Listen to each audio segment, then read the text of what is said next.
जब मैं phone charging पे लगाता हूँ तब ये आवाज आती है। मजा आया और मैं ये जो मजा है हिंदुस्तान के हर व्यक्ति को देना चाहता हूँ। और जब मैं फोन चार्जिंग से बाहर निकलता हूँ तब ये आवाज आती है। और जब मेरा फोन 100% चार्ज हो जाता है तब ये आवाज आती है।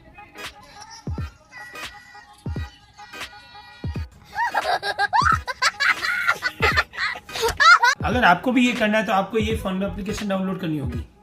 सबसे पहले आपको इस एप्लीकेशन को ओपन करनी है। ओपन करने के बाद प्लस वाले आइकन को क्लिक करना है। उसके बाद में कनेक्टेड पे जाना है, फिर फाइल एक्सप्लोर करनी है। उसके बाद में ऑडियो पे जाना है। ऑडियो के अंदर ये वाली आपको ऑडियो एप्लीकेशन उठानी है और फिर आपका ये ऑडियो बज जाए। मजा आया और मैं ऐसी मोर इन्फॉर्मेशन के लिए हमारे चैनल को लाइक एंड सब्सक्राइब करें।